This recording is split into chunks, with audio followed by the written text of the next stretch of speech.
And this idea that as long as we're validating or seeking that validation, what we are standing for is a contingent power state. This is Becoming, the podcast for leaders to think differently with actionable tips in 30 minutes or less to claim your intuition, your influence, and your agency.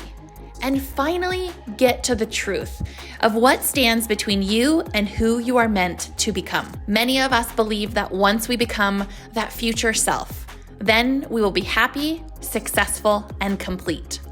This podcast exists to shine a light on the truth that the time is now and your future self can be who you become today. Let's dive in. Welcome back to another episode of Becoming. I am your host, Stacey Barron-Fuss. This episode today is one of the addictions that is really most fascinating to me personally. It's one that really snuck up on me in my personal and professional journey in ways that I didn't expect. And my hope in sharing this with you today is that it wakes you up even more, shines a light even more on how it may be showing up in your life and business, affecting your leadership, affecting who you want to become. So as always, I want you to put on the glasses, the perception and perspective as we enter this episode together, that you are the problem, but you are also the solution. And when you can have that perspective as we begin today's episode, it will allow you to receive this information so that you can process it deeply. So let's dive into this sixth addiction. As I've said on the prior podcast in this Addiction to Awakening series, each of these addictions feathers into another. Each of these addictions, as you see them, are going to help wake you up to others you weren't expecting or others that you hadn't thought of. And so today's addiction is one that, like I said a moment ago, it's very fascinating to me. And it's one that when I actually had been inspired with the 8 addictions it wasn't on the list. It actually became on the list and 2 of the others merged into one. And this was really important for me to highlight with you because it's one that, like I said, was very present in my business and personal life unexpectedly. It was in the shadows lurking. Once I had, dove into the addictions myself, it really revealed itself as I had set with the other addictions, which I just said, right? It's like as you dive into each one, surprisingly, something else comes out of it. And that's what happens when you're dealing with the root, right? When you pull something at the root, that is gone, but sometimes there's little roots that, shoot out. There's, if you think of a garden or even tree roots, it's like you have the one root, but there's all of these offshoots that can come into play. And this was very much that. So without further ado, the 6th addiction is validation. So I was thinking about this actually even just the other day as I was preparing for this podcast episode and preparing the addictions, as they've morphed in the way I wanted to deliver them to you. Validation keeps us from being visible, which blocks me from being vulnerable. And if vulnerability is my personal power, then my power is always contingent or in a contingent state, waiting to be validated. Now, this idea, this contemplation was really profound for me. So I want to actually share that with you again so that it lands. Validation keeps us from being visible, which blocks me from being vulnerable, right? If I'm not visible, I can't truly be vulnerable. And if vulnerability is my superpower, which it is, your vulnerability is your superpower. Vulnerability and authenticity is the way we connect with others, right? It's our superpower. So if that's true, which I know it is, I know that to be true in my personal experience, then my power is always in a contingent state, waiting to be validated. I may be out there making things happen, but there is a limitation to my power. And here's where the fascinating part of the addiction comes into play, is the addiction is in external conversation when people like your idea, when people say, yeah, that's a great idea. Ooh, I love where you're going with that. And this can really be present if you work with a coach or a mentor. It can be very easy to start relying on that coach or mentor to validate you. And when that happens, so much so that you aren't validating you, that's when your power can go into that contingent state. So the way that this showed up for me was when I would share my ideas with others and get that validation, I was looking at it like I was just running things by my peer group, right? My board of advisors, which is my closest peers, my colleagues. Let me run something by you. We've all done it, right? And I want to make the distinction here that that's great. But where you can get into the addiction is when that's all you do. Or for me, what happened is I would go out and validate, bounce things off of people, and that would slow down our progress. That would slow down us launching something. And it wasn't conscious at first. It was, I'm going to validate this, right? But I didn't say it that way. The way that I said it was, let me run this by you. Let me just double check and get the thoughts of this person. Let me get eyes on this. That's how it would start. And then next, what would happen is I would go back and iterate and iterate and iterate to the point where it didn't ever get launched. Or it would get launched, but the extent of which it would be launched, meaning the bigness would never actually be present, right? Because I was in some ways holding back in fear of that vulnerability. And that's why that contemplation around this idea of validation keeps us from being visible. That blocks me from being vulnerable. And vulnerability is my superpower. Then I'm always in this contingent state. And so what does life look like when you're vulnerable and in that personal power? When you've been so successful, it looks like a whole new world, whole new levels of success.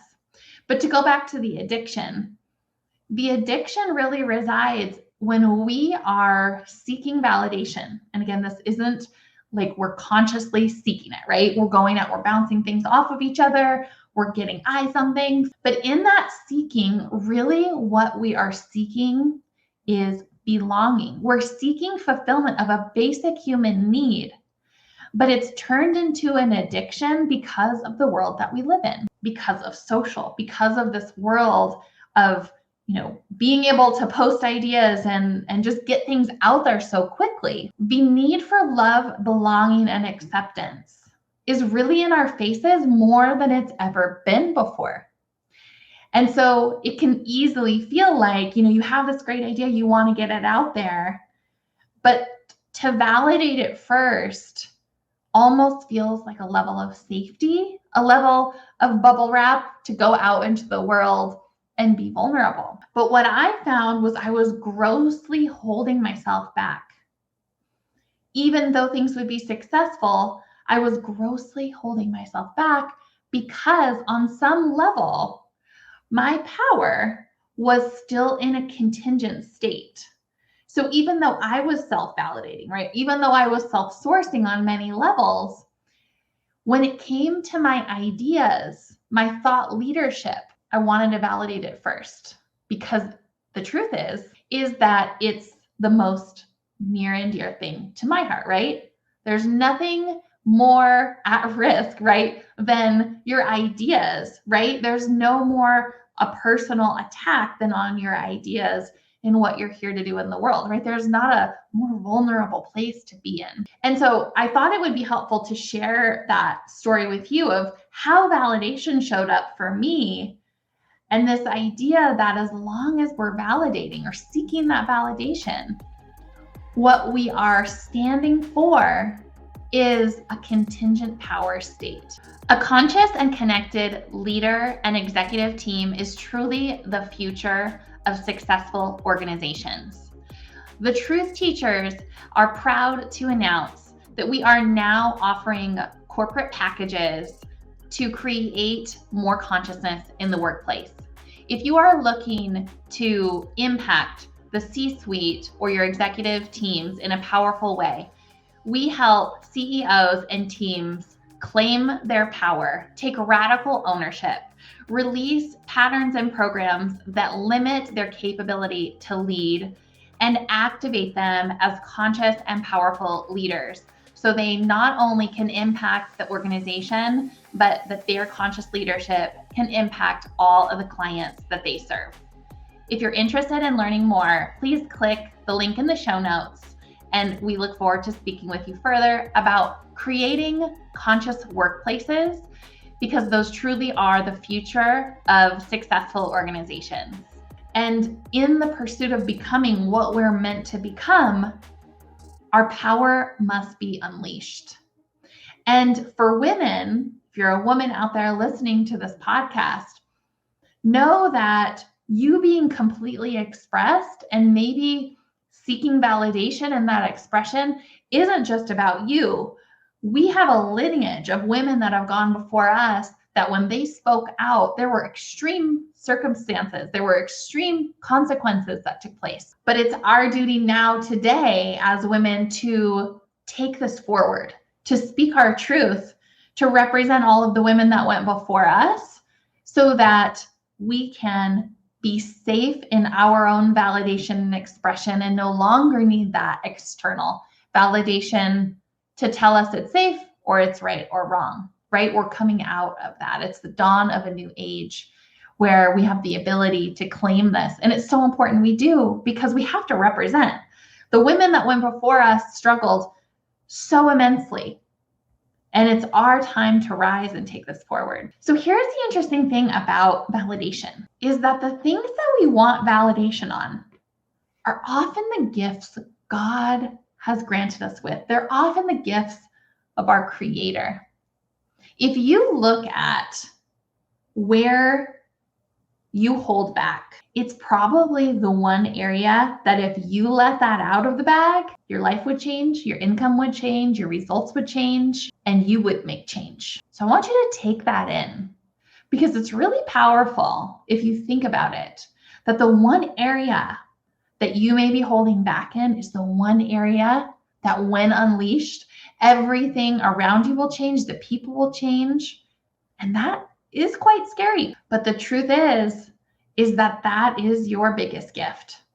And if you're willing to lean into that, a lot can change and unfold for you so that you can get closer to the person you want to become. So when we look at the addiction, again, the addiction is any behavior that we're doing, believing that we don't have the freedom to choose something different. And so when we're in the process of validation, a lot of times it can appear like we're just trying to bounce this off of another person, get feedback. That's another really popular one, right? Let me get feedback on this. But it's slowing you down. I know it slowed me down, but it was necessary, because if I didn't go through that, I could not articulate this message to you today. If I didn't experience the frustration behind, really frustration with myself of so badly wanting to launch different things, so ready to launch initiatives, so ready to speak up, but feeling like there was almost this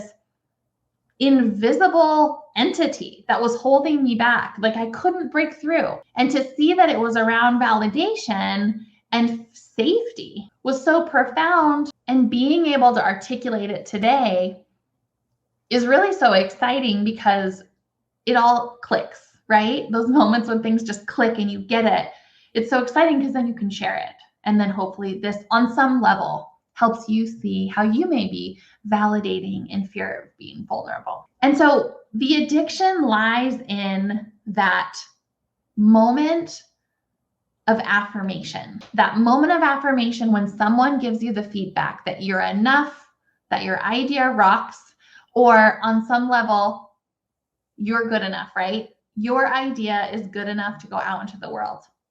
The addiction comes in when you get that affirmation and you make a decision because of it. I want to make a distinction here that getting feedback on stuff, getting eyes on stuff is absolutely a part of the creative process. But if you are not taking steps or launching something as big as you envision because of this piece, that's where it can become an addiction, and you get in a cycle of seeking validation, slowing you down, never really getting the whole idea launched or the whole thing launched. And it can be a slippery slope of frustration, not only for you, but of those around you, right?